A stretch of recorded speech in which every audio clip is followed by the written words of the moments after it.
Hi, everybody, and welcome to another House Salt Book Club. This is actually July's live show. We're a little bit late here. We just had some scheduling issues, so thank you for holding on with us. And we will be talking about Akata Witch by Nnedi Okorafor today. So everybody's going to introduce themselves and then just give you a star rating on what they thought. So I'll start. Hi, I'm Marines from My Name is Marines, and I gave this 4 out of 5 stars. Hi, I'm Sam from Thoughts on Tomes, and I also gave this 4 out of 5 stars.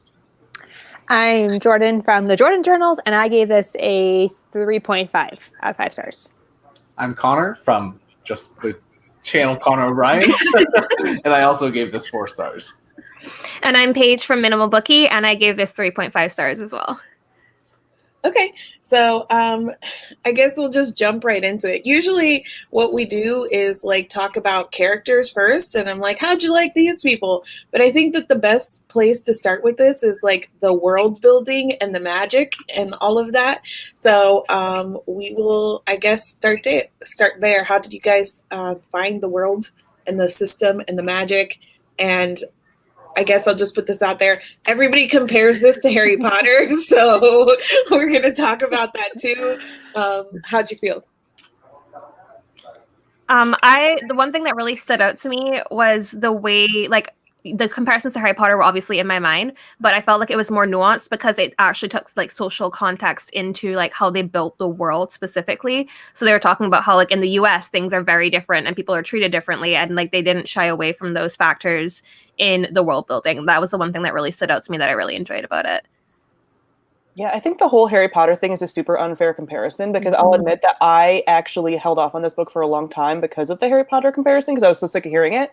But like, besides it just being a girl that doesn't know that she's magical, which is not like a Harry Potter specific thing, I don't really feel like it had that many similarities. Like, it's a chosen one sort of ish book with magic. Like, these are all things that are not Harry Potter specific. So I think it's pretty irritating that that is what's made with this. But I really liked the world building, especially because I listened to it on audiobook, and the like accents and everything were like just really there, which always is helpful.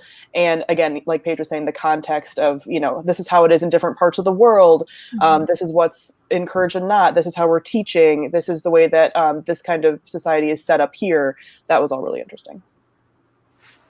I really liked how their like entire magic system and their like culture was all based on like learning things. So it was like they were rewarded for gaining knowledge or like becoming better people and everything like that. And the moment that you stop trying to grow as a person or like trying to learn more things, that's when you like plateau and don't get any further. So I thought that was really cool.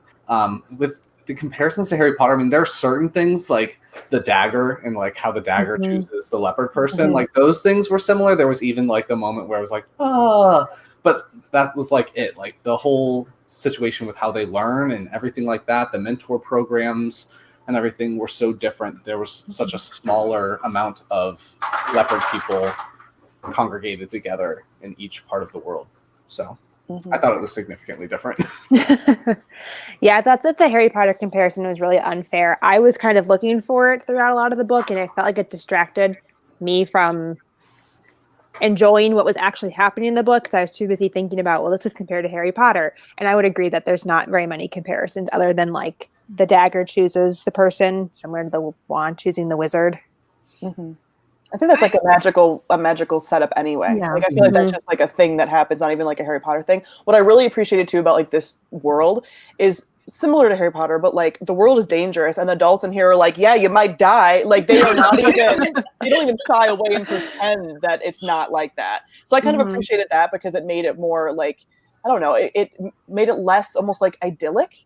And it was very much like, no, this is kind of scary, and these are children, and yeah, you might die, and we might be sacrificing you, and like, hey, it's for the greater good. So I was gonna say that so I went like round and round with this because I started with, I can't stand when there is something that is written by a Black author and then they're like, it's like this white thing, and you're like, oh, let it be, you know. That's immediately where I went.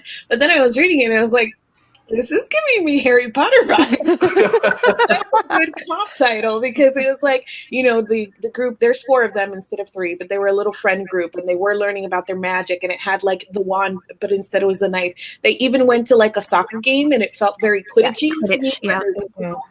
So there were a lot of points of similarity that I was like, that's actually a pretty good comp title. And I came back around to like, especially in this moment, it's a good comp title because everybody's trying to get rid of Harry Potter. And I want to be like, okay, if you're trying to get rid of Harry Potter, might I introduce you to Akata Witch?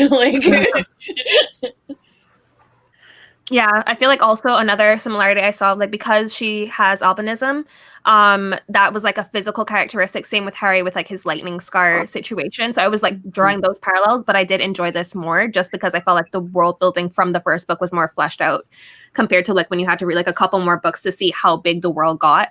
Like, especially when you got to the festival scene that we were talking about with the soccer game. And like the one thing I will say was like there was a little bit of juxtaposition to like scenes as they were happening, like pacing wise, because somebody dies and then we're playing soccer, and I was like, this feels kind of strange for me to be happening back to back, but like I still enjoyed every second of it.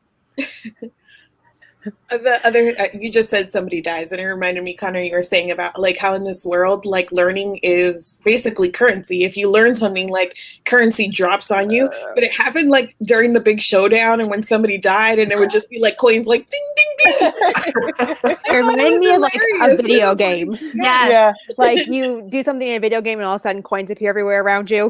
You just killed like the big bad coins. I agree with Paige. I do think that this book did a better job than Harry Potter with setting up the world and making it a lot bigger, and how I guess Sasha is from the United States, and how everyone has different customs, and they're all a part of the same group, but they all are so different from each other, and they talk about that in the group. They're talking about how such and such person from Germany did this big thing, and this was a big deal in that area of the world. So I thought that was really cool. I guess we'll keep talking about this. I'll bring it up now. One of the reasons that this wasn't like a 5-star book for me was one, even though it did set up the world very well, it felt like the first book in a series in that it was throwing a bunch of stuff out there, and some of it was more better explained than others. But for me personally, it's one of my biggest pet peeves when people don't explain things or use their words.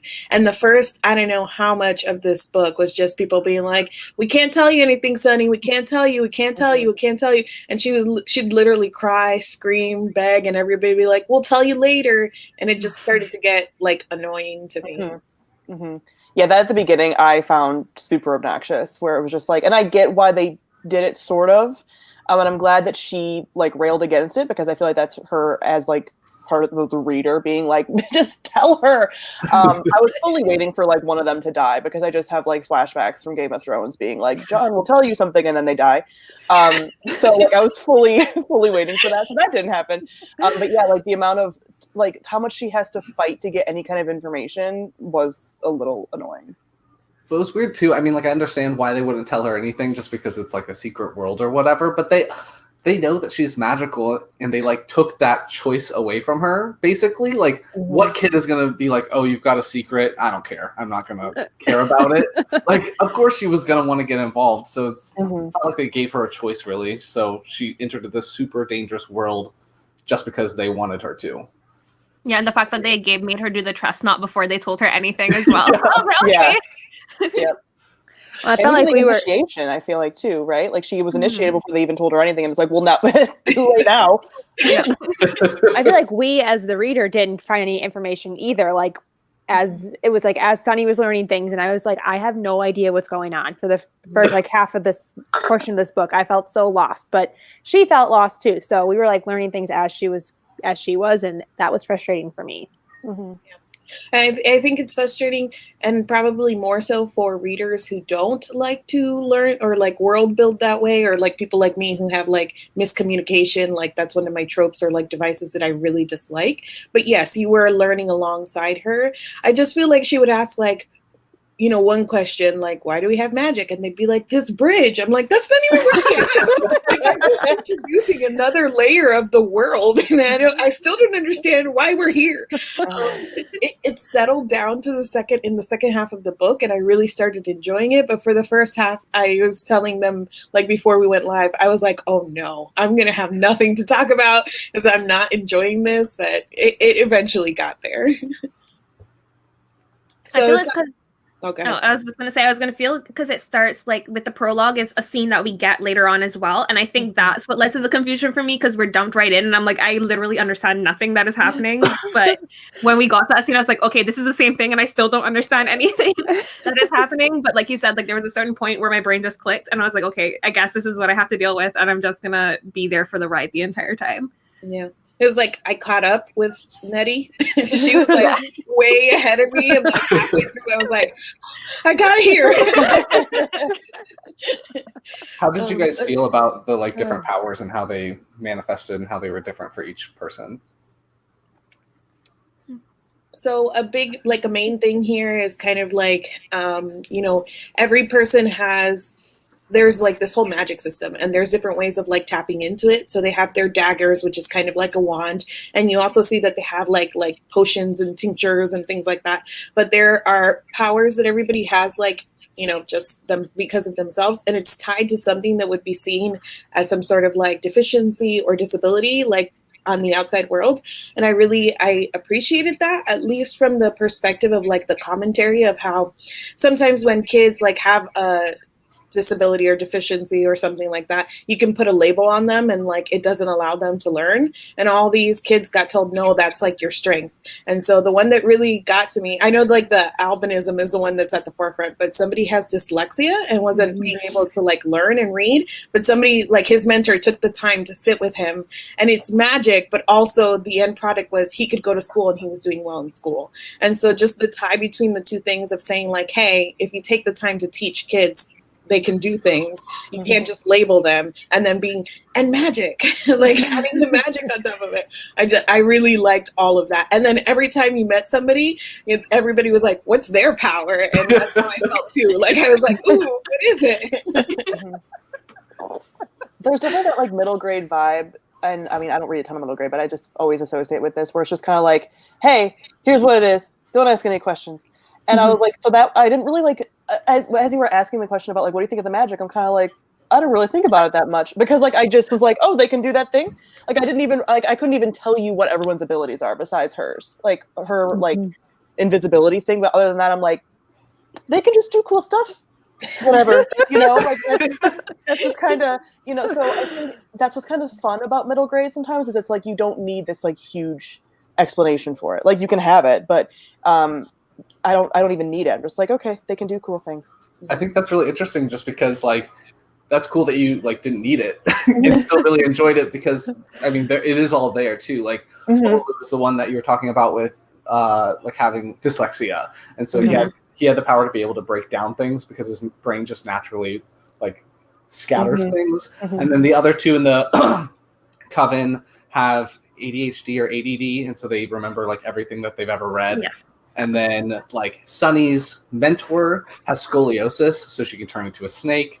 So it's like all the cool things. Why did I like completely? I did not get any of that.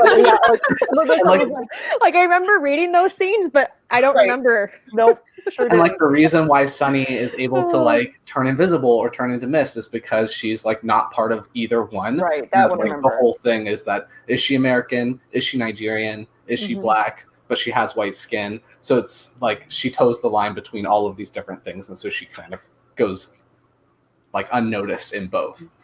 So I thought it was cool. I love that two of you were like, really? I know like the whole explanation for why they had their powers. Like I knew that, but I couldn't like for some of them I didn't remember what Sasha and like Chi. Yeah. What they could do. Like I just knew they could do cool stuff, but like I remembered like Olu and Sunny the most. But then like even the teachers and stuff, I'm like, I don't remember what they can do. They're just very powerful. Like and it wasn't like I wasn't paying attention. It was just like I don't need this from this specific thing. I don't know. I remember the whole scoliosis conversation, and I remember thinking, oh, so she can turn into a snake, but then it didn't I didn't finish the thought while I was reading. Okay. Oh my God. Yeah, because there was also the other scholar from like a different society who was blind, but they could see like everybody around them like more clearly. Like they could, she could hear thoughts as well and stuff. So I really enjoyed that, and also the fact that I like the levels of learning being correlated with certain powers and certain spells, even though like they were reaching to like level 3s at some point, but you would believe that they could do it just because you were told multiple times that they have like all this hidden power and they're like a special 4 clan or whatever. So this is kind of reminding me of, we talked about, or Sam, I think you mentioned how like in this world, like the adults are like, yeah, you might die. And it is like which is like something about Harry Potter that, you always think like, why would anybody send their kids to that school? Because it's like someone dies or whatnot. But I feel like there was even more like violence, or this was a little even like darker at points. One thing, like that whole soccer scene, or right before it, when they did like the fighting scene between 2 of the leopard people, that was really intense. I didn't think they were going to kill him. I thought something was going to be like at the end, like, and then he resurrects because we're leopard people, but he just dies. And then I was very shocked by that. And then like they cane them when they do bad things. And I was very like, I don't know, it just seems even more extreme, or like the violence that is implied in other like magic schools and fantasies. Here, they don't she didn't shy away from it. She was like, this is bloody. It's gory. Mm-hmm. Yeah, that's the part I think that throughout this, I kind of almost forgot that it was middle grade. Like I knew that it was middle grade, based on how some of the pacing and stuff went, but I was constantly forgetting, especially because also the audiobook narrator, like they sound older, like especially when she does Sunny's like spirit voice, she sounds like a grown woman. So I'm like, these are, and then they're like, we're 12. And I'm like, what? Like I would forget like constantly how old they were, because they acted so much older. And then what they were going through was like for so much like older teen stuff that you usually get.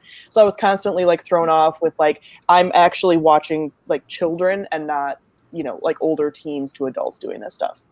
I'm watching Avatar: The Last Airbender, and I feel like I have the similar problem with that, because like the themes and discussions that are happening are very mature compared to like the age we're supposedly given of these characters. Like when Sasha was like, I'm 14, I'm like, okay. And the way they were discussing about like Chi-Chi and Sasha like making out and stuff, and I'm like, these are literal children. I think right.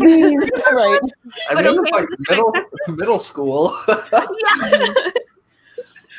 Oh, okay, but in Avatar, listen, the way that they balance it there is that like sometimes Aang will just be like, I'm gonna go wee, like slide down this fish.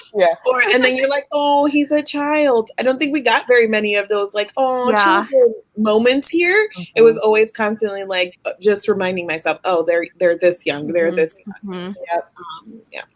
I guess for me, like with Sunny, is that she was always left out because she has 2 older brothers. So like her older brothers continuously left her out of things, which kind of made me think like, oh, she's the little sister thing. So she is like younger and they don't want to like hang out with her because she's little. But with the magical powers thing, like I think they explained it that the Juju faces don't actually ever age. So like their like alter egos are always the same age ever since they're like little kids to when they're old people, which is interesting. But even like the way they did the voice for her was I get it. Yeah, like I get it, but they were like, she even described it as like seductive, and I'm like, but she's still very like that was hard for me. Did we all listen to the audiobook? I read it as an ebook. Same. So you guys missed out on the clearly. Okay, we started talking about Sunny a little bit already, so I wanted to talk to her about her as a character, but also about the 4. I don't know if you guys have like strong feelings about any of them, but we can talk about any of the 4. So Sunny, Orlu, Chi-Chi, and Sasha. I think what I liked about their friend group was that this was the one thing that did pull me back to them being younger. They had that like interesting friend dynamic that I feel like you have when you are in middle school, where like you're kind of mean to each other, but like you're still friends. Because like Chi-Chi and her, especially Chi-Chi was like mean to her at the beginning, and all of a sudden she's like, we're best friends. And it's like, yes, that is what happens when you're like a small child. Like you bully each other, and then all of a sudden, wait, no, we're best friends. And you're like, what? That felt like very real to me.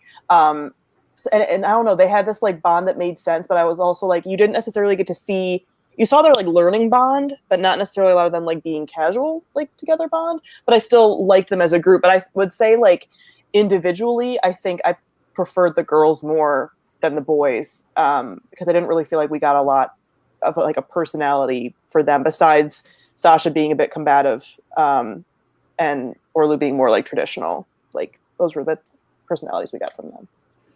I think it's interesting how they describe I think it's called an Oha coven is what they call it. Like how the reason why they are the 4 unit is because they all balance each other out. Like Chi-Chi's more wild, like is all over the place, and Sunny's more reserved because her parents have like kept her under like strict rules and everything like that. And like you said, Sasha's more combative and Orlu's more like reserved and everything like that. So I liked how they all balanced off each other, and they ended up like working together when they're going through the forest, and like each of them has their own strengths and weaknesses. So I appreciated that. Like that was the reason why the 4 of them were together. It wasn't just because they met on a train and found some chocolate. I will say the one thing that I didn't like was the fact that they were already pairing them up as like 2 separate couples. I felt like they just kept it as a friendship. That was sort of frustrating to me, but like I enjoyed the 4 of them as a unit. It's just when Chi-Chi and Sasha started getting together, and then Orlu and Sunny, I was like, why do we have to do this? It was so weird too, because it was like barely any lines of that even happening. So I'm like, just leave it out. Like I think there was like a few sentences where it's like Chi-Chi and Sasha made out, and then like her and Orlu were a little bit closer, and I'm like, just don't even put that in there. Like I don't need it. Like, and they kept making out for a little longer afterwards. This too, and I was like, right, yeah, nope, don't want it. I guess I just like remember in middle school how like dramatic middle school was, and like that stuff does happen. Yes. Like so, I guess it's realistic-ish.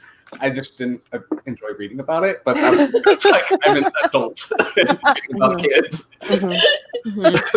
I had a similar feeling where I wasn't, I didn't feel like any of the characters were like super fleshed out in a way that I would be like, ooh, this is my new favorite character. It just was all kind of like, fine. But each of them had moments where I was like, oh, babies.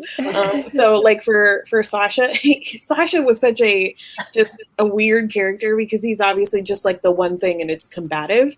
But when he talks a little bit more about like, if you had magic and you were a black man living in the US, like you would use it too. I was like, word, I would. You're right. So like he had his moment, and then Orlu when he was like yelling at everybody because Chi-Chi used the magic and like summoned like a giant termite or whatever it was. Like when he was just yelling at them, I was like, yes, baby, the responsible one. So I had moments with each of them, but I didn't really feel any type of way about all of them. The one thing about Sunny that I really enjoyed was the family dynamic and how like complicated it was, and that every time she went home I felt like I was on the edge of my seat. Like, is she gonna get in trouble? What are her brothers gonna do? So I like that they had that in the background because it did flesh her out a little bit more. But I think when I was like, I really like Sunny was the scene between her and her mom. When her mom doesn't know exactly what's going on, but she's just like, please come back. I was like, oh, Sunny, please come back.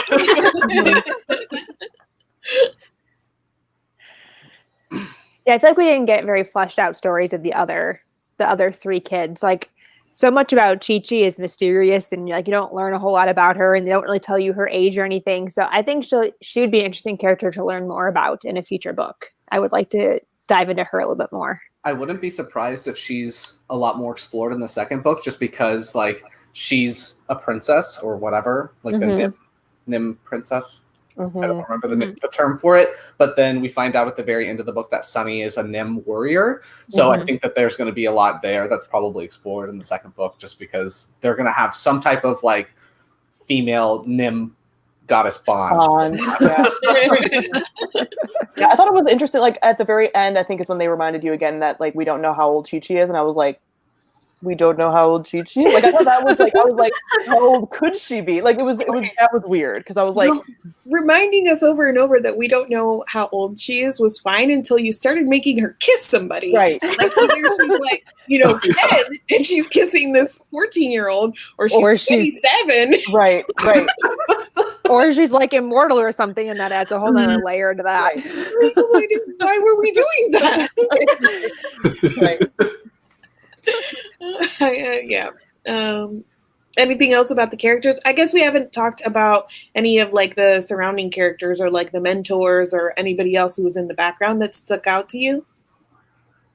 I wouldn't say anyone stuck out. Someone in the comments did say that they didn't like the adults. But I sort of appreciated the adults for being like super flawed.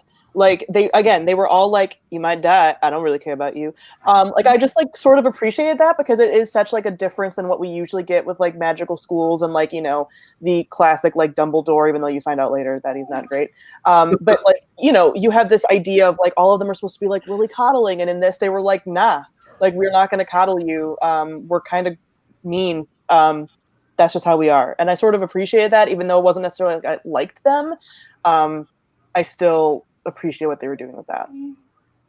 I guess Yeah, it's I feel one of those things. Oh, go ahead.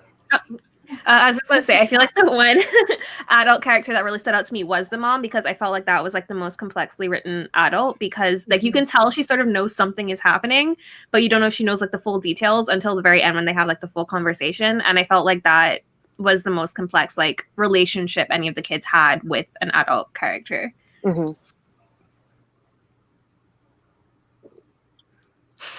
I mean, I guess like with the mentors and everything like that, I thought it again was interesting how like the most wise people of the society were the ones that were controlling everything and like were raising the next generation. It wasn't just the people that had the most money, because there's the whole group of people that use people to get the currency of this magic system world, and they really don't have that much power at all. It's only if you get up in the tiers of learning, and how the library is like the greatest place ever, and Sunny's mentor is in charge of the library, so she's like the most powerful person in this on the continent or whatever.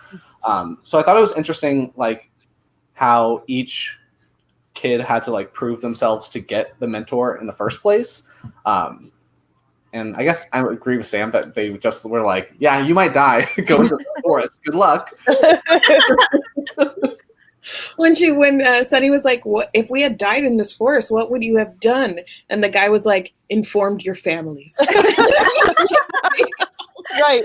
Or like when they said like, "Oh, so you've sent other groups like to try to take him down, like Blackheart or whatever," and they're like, "Yep." Like, did they make it? And they're like, "Nope." Like I think I appreciated just like the blunt honesty of that, because I think there are so many instances when we do have younger characters where like the adults are being like not quite honest about stuff and being like, we're putting you in dangerous situations, but I'm not going to tell you to like protect you. And then here they're like, no, to protect you, we're going to tell you that this is like as bad as it is, and we're like, don't take it, for granted, and like be serious about it, because like you could die. One of the things that I did like about the adults, and it's just more like of a thematic thing, because I feel like all of the characters here, so many things were happening so quickly, and she was throwing so many elements of the world out that the characters in general took a back seat. But I really liked that she used a lot of the dynamics to explore like gender things, and just like in general, like this idea that adults are right because they're adults, or things like that. So one with Sunny was that, her parents were always like, Sunny, you can't. And with the boys, they were like, bye, come home whenever. And the injustice of that, that Sunny always felt, I thought that was a really neat thing to explore. And then the other thing was like, they were saying that for people like Sasha and what's her name? Chi-Chi, that they retain a lot of knowledge. Like they don't do well in school. They're always getting in trouble because adults think that they don't know enough and they know plenty. So calling that into question, especially I would imagine for like a young adult or younger reader or middle grade reader reading that, being like, yeah, adults always think they're right. So I thought that was like a neat thing to kind of highlight. Yeah, Sunny's father was very frustrating. Oh. Like, I just was like, go away. No one needs you. Even when her mom was talking about him too, like, I couldn't have told your father this or else he wouldn't have married me. I was just like, can you run? Sounds like a great guy. Right. Okay, so we've kind of been talking a little bit around this, but just the elements of it. But what do you guys think about the plot, like the villain, the big bad, the resolution, the actual story that we were reading versus just like the pieces of it? Did you enjoy the progression of the story, and did you like how it was resolved? Tally has opinions in the background. I'm sorry. It sounds like, She's like, that's what I feel. I felt like it had weird pacing to it. Like I was reading it very quickly. It was easily to read. It was easily read, but I felt like it was, I don't know. It was easy for me to read, but it didn't feel, I don't know how to explain it. I read it quickly, but I felt like it was choppy. Yeah. Yeah, well, I would say that the resolution was really, really quick. It was like, okay, now we're going to fight Blackheart. We beat him, the end. It was like, what? Yeah. Like, we had so much buildup of him, Blackheart, taking all these children and like killing all these people, and then the final scene with him was really, really quick. I think it was at a gas station or something like that. Yeah. It was like, boom, boom, boom. They saved those two kids, and we're done. I would have liked to learn more about him. Yeah. Yeah. I mean, I felt like we only saw him in like newspaper clippings. Like we knew that he was there the entire time, and then like we meet him and he's gone. And I was like, okay, I guess that was very quick. Like you knew the resolution was coming because and the way they sent the kids too was very weird. Like, okay, come with us. You have to fight him now. And like that felt very jarring to me. I was like, oh, okay, I guess it's ending. It was like one of those things that Madi was talking about, how they like wouldn't tell them things because it was what was on the anniversary of her grandmother's death or something like that. So it was like, okay, well, why didn't you just say that? So they had a deadline that they had to be prepared for instead of being like, wake up, we gotta go now. Well, and the grandmother was the mentor of the villain. Yeah. And I'm like, I want to know more about that too. That never like got fleshed out or anything. They might do that in the second book, I feel like, because her whole message at the end. But yeah, I kind of like the ending reminded me again that it was a middle grade, because I do feel like of the few that I've read, it's been like the wrap up is always like pretty quick. But I felt like as much as he was like a villain mentioned throughout, he didn't feel like an antagonist to them because they didn't interact with them. Like he just, and he didn't even know who they were. He just like, oh, they sent some kids again. That's stupid. Like he wasn't really involved except for like slightly in the background. And it was sort of that like mustache twirling quality where it's like he kills and maims kids, and it's like, that's bad. Like, and that's it. So yeah, and just to have him be like gone, and then the real big bad to be like whoever that like goddess is, basically, which I'm sure will get fleshed out. But yeah, like that stuff. I think this was so much more just like a, I guess, sort of coming of age, like large training sequence, and then we'll get more with like the actual backstory in the second book, I'm assuming. Yeah. Hopefully. Yeah, I think, it didn't. I'm Jordan. You said it right. It was like easy to read, and it went by quickly, but it was choppy. Especially because in the beginning, I was so frustrated with like the lack of communication and the way that it was world building.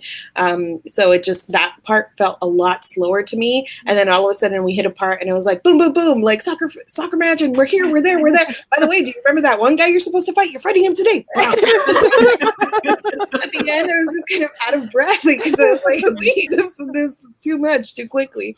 I feel like she could have like spread a few more things out throughout the whole story versus like loading it in the second half of the book. And then there were so many things, we've already mentioned some of them, like in that last scene that was just like a little weird to me. But they dropped them off and they were like, go fight, and then at the end they're like, hello, and they send like a cab and they're like, and I'm like, couldn't you have been around or offered a little more support or done anything to, I don't know. And then some of the like the action I felt was not, it was a little confusing. Like I kept thinking like, who did what, where is this person, and we kept jumping from person to person, so that it didn't feel like a complete action scene. It was rather like he took Sasha down, and then we were back with Orlu, and then the kids were dead, and then suddenly they were alive again. Like, I didn't follow it very clearly. I don't think it was written like a well-paced and well-written action scene. It was just all over the place. I agree. I would have liked for them to like, because them as a group is a little impulsive. Like they pull up that masquerade when they shouldn't have done that. I would have liked to see them try to go after, what was his name again? Blackheart. And fail at least once. So like they go to try to save a different group of kids and they fail. And so that would increase the stakes because they're already like doubting themselves, and it would have made them like even more careful and more nervous about the upcoming battle. But again, like as everyone said, it was just like crazy mess. The end. Yeah, they didn't have any interactions with him throughout the book to like warrant why they would fight the villain in the end. It would have been nice to have some more personal stake in it. Yeah. Because like there was that lack of like, okay, we know he's the bad guy, we know he's bad. They've been told they have to fight him, but like, do they really? Besides Sunny, like knowing that her grandma that she never met died and having like that mystery with him, there's really no like personal stake besides just being like he kills kids and we're kids. You know, that's it. Yeah. It would have been really intense if someone had had a little sibling. Right. Oh, yeah. It was like, what a missed opportunity. There were a few random things too that I thought like didn't have, but I don't know if it was just me, like, but things that I thought were going to come to like some sort of completion and they didn't. Like I expected the masquerade to be something in the final battle. Like, you know, they learn this power, like maybe bring back Termite Man and be let's sick him on the back, you know, things that I would have liked to like have a full arc. Or and even little things like Chi-Chi would go and her mom would go make tea somewhere like mysterious. They would just leave the hut and come back with tea. And literally at the end, I was like, where were they making the tea? They must have a burner or a campfire out back. Right. And she just such a big deal about this tea and the tea being out back. And then they like nothing ever comes of it. So it was like little things like that I know were there to like add detail to the world, but I wish would have been more substantial or, you know, and answered some sort of question. Yeah, for like when the person who dies in the little battle that they have at that festival, when she meets him going to the bathroom, I thought it was going to be the big bad. And like that was our first introduction. And I was like, oh, never mind, he's dead. Like I was totally wrong, but that would have been like so sick if like that was like the small like run-in. And he like he doesn't know. Yeah, she's like, "Oh, that guy," and then she sees him at the end, and he was like, "I was watching you the whole time." Missed connections. Someone said, "How do you feel about Sunny getting her most troublesome symptoms fixed by magic? Like how she doesn't need an umbrella to go out in the sun." So this was something that I thought about because, and it's, you know, difficult to comment on because none of us have albinism, so we can't speak on that. I feel like some of the, you know, the sort of like disabilities or disadvantages that people have that get like sort of turned into their magical abilities worked better than others. So like the dyslexia was something that I thought was really neat, and it's never told like he magically got fixed of his dyslexia. It's just something that he used to undo other things. And I think that Sunny part where she was like suddenly able to be in sun was one of the only things that was fixed by magic. And when it happened, I was kind of like, ooh. And I don't know, you know, again, I can't comment, you know, if that is something that bothers somebody that has a disability or chronic illness to see that portrayed where magic fixes it, or if it doesn't bother them and it's like a thing where like if I had magic, that is also what I would want to happen, is that I wouldn't have to deal with this anymore. So I did clock it, I did notice it, but I don't know how that like plays. Yeah, I noticed it as well. The only thing that I can think of that would explain why that is because she has albinism, and when her magic gets triggered, she's like in both worlds, and so she's able to like toe the line and not be affected by either one, but also be affected by both. That's like the only thing I could think of that would explain why that would be magically fixed, but it wasn't really that good of an explanation. I thought it was because of her inner like spirit, because it's she's the like sun. Something. Yeah, so I thought it was like balancing out. But yeah, that's just like a trope, like a magic trope that I've like we always clock and never like. But I feel like you said they tried at least to explain what was happening rather than just being like magic, everything's fixed. Like you're better now completely. Like even she questions like, how is this a thing? And I think the fact that it didn't change her life that much, because I think the big thing about the albinism for her is that like almost like the colorism attached to her. People are like, well, you're not really black. And she still had to use her umbrellas because people like would have figured it out about her. So it wasn't like her life really had to change, because she's like, okay, yeah, I'm not going to be hurt by this thing, but I still have to live as if I like nothing's changed, because to the mundane world, nothing has changed. So like I clocked it too, but I wasn't as like, because I don't think it affected her character that much, just besides her kind of, it almost felt like it went hand in hand with like her accepting herself a bit more. And like Paige was saying, with like her son face and whatever, it almost felt like her integrating that. And that's how they did it, instead of like a magical healing thing.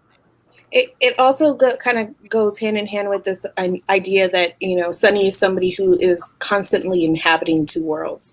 So it's like, you know, the spirit world and the real world. And she's from America, but she's in Nigeria, and she has albinism, but now she can be in the sun. But the colorism, and like it's always this back and forth that is like pulling on her. So like I can see how this is a progression of the story, but it doesn't exist in a vacuum. So that, you know, when you read this trope, you're like, ooh, like I've seen this other places. And even though it makes sense in this story, you know, it still is a trope that you kind of hate to see. Because like, as you said, other people's like disabilities or whatever that gives them the like seed of their magic, none of those characters have those things go away.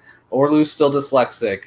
Chi-Chi and Sasha still have ADHD or ADD. I can't remember which one it is. The old woman that's from the library still has scoliosis. So like all these people still had these things, but they had like magical powers that were related to it. But I guess like Sunny still has albinism. It's just the one thing is like the sun sensitivity goes away because she accepts her like sun inner being. So her juju face. Her juju. Right. Her sultry juju face. I appreciated that they, this is a world building thing, but I appreciated that they called all magic juju, because instead of it just being like, oh, well, African magic is juju, and then like other magic is something different, it's like, no, it's all juju. And I'm like, I appreciate that you did that. And that they addressed the whole like good and bad juju being like, juju doesn't just mean bad. Like they clarified that really early on. Yeah. And that they showed that like, you know, with the adults, the way that people like take advantage of this magic system and the different ways that people used it. So you have the people that were, you know, like the one guy who was like, he passed the highest level and he's like literally living in a forest and doesn't want to talk to anybody, versus, you know, the guy who's living in, you know, the downtown, versus the people who are trying to make still like, you know, regular money and taking advantage of their magic to obtain that money and that power, and like dealing in oil and things like that, where you're just like, oh no, you're climate change rich. Like, no, you didn't. It showed like a variety of types of people within it, you know, a variety of types of like good and bad people within the magic system. I thought it was cool that they also had the gray people, like Orlu's parents are still like in a nice sized house and like have certain things that other characters or like other leopard people don't have. Like Chi-Chi's mom is like the example of this side, and like the knowledgeable people from wherever they go for the soccer game or whatever are like the opposite, where they're using their like knowledge to do bad things. So I agree that it was cool. I noticed also, writing-wise, one of the like things that I see more in middle grade. Maybe it's just because we talk about it with like Harry Potter. But I don't know if you guys noticed some of the fat-phobic language, which I don't always pick up on. But it definitely, like, anytime the people, like, the villain was described as being like fat and having like jowls and rolls and like being like disgusting. And then there was like one of the women at the soccer match was also said to be like, oh, she eats like 5 meals a day, and like that's because she's a glutton. And I was like, why like, why do we have to do this for like a kid's book? Like, especially like, can you just not? That was the one thing that I noticed, because there were other things that like Sasha smokes and Sunny corrects it in text where she's like, you're gonna get cancer. So like him smoking is not really seen on my end as being like problematic, because it's being like, hey, don't do that. But the fat thing was like never called out in the text as being like, don't say that. Yeah. I do think that is something that happens in middle grade a lot. What? There's a lot of fat-phobic middle grade books, or at least a lot of the characters have like an aversion to fat people, and they're always the villains and everything like that. So I didn't even notice that in here, but yeah. That was definitely there. It's definitely the coding and the shorthand of like, how will these middle grade readers understand that this is a bad person? And then like they always are like, oh, make them fat. And it's like, really, that's it's like they're fat and they're old, and it's like, oh. All right. If anybody else has questions in the comments, let us know. But I will turn it to you guys. One final question. Anything that we haven't mentioned? Any things that you picked up on? Lines you like? Scenes you like that we haven't talked about yet? I'm looking at my notes right now. Yeah. Check their notes. I don't think there's anything else for me, but I really. I like this. I'm going to read the second book. I already have it out from my library and I want other people to read it. But I feel like this conversation is making me think this is closer to like 3.5 versus 4 stars. Same. I think it's like a fun, like that's the thing about like some middle grade. Like it was like, this is fun. This like world is fun. The magic is fun. But when you like dissect it more, it's like, ooh, but was it like as well done? But like initial feels are kind of like, that was good. I like that. I said before the live show started that I've been reading a lot of middle grade books recently. And so like when I read this one, I was like, oh, this is great. The only thing that we haven't talked about that I noticed was that all of the characters have such short fuses with Sunny. Did you guys notice that? Like everyone yells at her or makes fun of her or like is like quick to threaten her. And that's something that I had written down. Like Chi-Chi is really short with her. All of the mentors are super short with her. Like Sasha is kind of a like arrogant character, and his mentor's like, I like you, let's go. And her mentor's like, oh, you showed someone your juju face? I don't know if I can talk to you anymore. It's like, what? Right, someone who'd been like bullying her like constantly for her disability. And it's like, oh, we're not like no leniency. And I'm like, okay. I mean, it makes sense with how the characters, like the adults were, like we were saying, but it was still like, yeah, people were really hard on her. Especially because like you look at Sasha and he literally got sent away from the United States for doing bad things, doing worse things than what Sunny is doing. And he got a mentor like that. And Sunny is like, oh no, like questioning herself because she stood up for herself, didn't actually do any magic on this girl. She just scared her with her. She has to defeat a serial killer in order to get a mentor. Yeah. The other thing, now thinking about this and thinking about how badly Sunny was treated throughout all of this, it's making me remember that like even the book that she had to read that was like, for the introduction to leopard people, it was like very, I don't even know how to say, like anti-free agent. Yes, it was like bigoted against her, and the language was very abusive of her as a person, and she to the point where she literally like threw it against the wall because she was so upset. And then her mentor is like, just read it. Like, there's tons of great information. Just skip the parts that is insulting your entire being and just get to the good information. And I honestly feel like that has a 1-to-1 with like real world stuff, though. Like people are always expected to like read history in this certain format and like this version of history, and it throws down on tons of different people.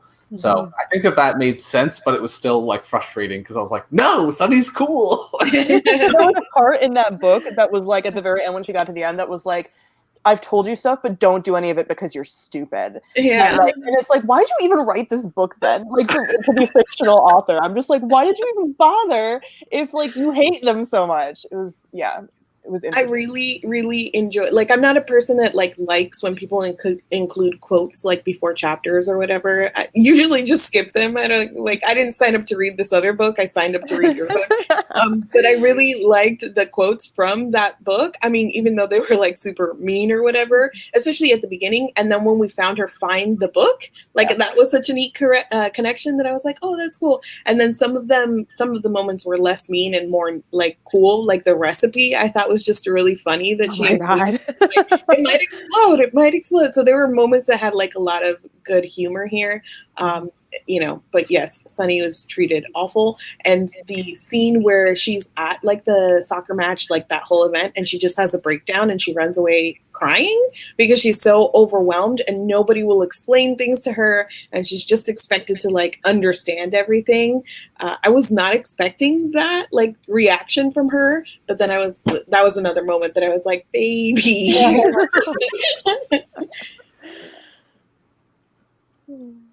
Cool. Any other thoughts or feelings? Are we all now at a 3.5 out of 5 stars? Yeah, like 3.75.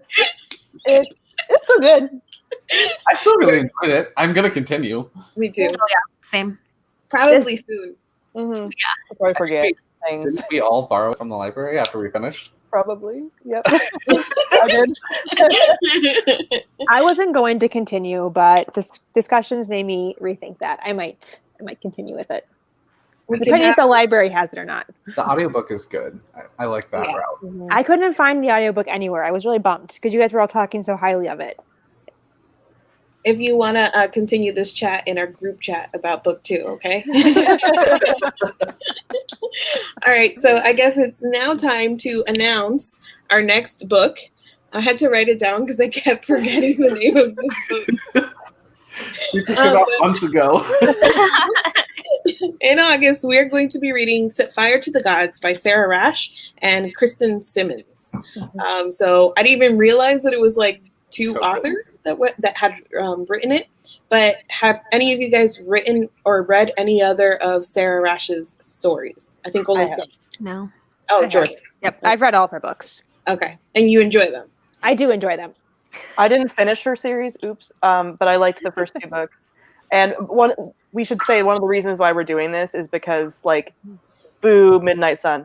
And Sarah Rash keeps getting like screwed over in like publishing. So yay, hopefully it's good. Yeah, because when she published her last book or something like that, or the first book of her last series, there was another series that got like released in the same month as another, probably like a Sarah J. Maas or something, and it's just like forgotten. I think it was actually her debut book, and A Court of what was the first book? A Court of Thorns and Roses, released in the same month, because I read them back to back. There you go. And they are very similar. They both have like seasonal courts, and so I could see how that could hurt her in publishing for sure. The reason I was like, let's read this is because she put up a TikTok that was basically like lamenting her bad luck with publishing dates and like super big releases coming out on the same date. And I thought the TikTok was hilarious, and I was like, sure, I'll support your book. I saw the tweet where she was like, of course. Awesome. It's Gladiator meets Avatar, so Hopefully it should be good. Yeah. I mean, yes, the book has merits in its own right, but the TikTok was also very hilarious. Even though like we're like 3.54, I'm so happy that we enjoyed this book because we had a string of really like not enjoyable ones. This is the book that we needed, and hopefully next month will be a good one as well. This is the August pick. I know today is also August, but we will be having a live show hopefully sometime in August. So make sure that you're following our Twitter and our Instagram to get more information about the live show. And also, if you're not already following us on Twitter, on Instagram, Connor is doing amazing pictures for each of the books that we're reading. So you should go check that out. Like the commitment, the quality, it is just amazing. Blue wasp, which was such a tiny thing in that picture, took months to get to my house. So stupid. No, everybody go like that picture because you appreciate it. All right, we'll be back next month with Set Fire to the Gods. Thank you guys so much for watching, and we will see you next month. Bye.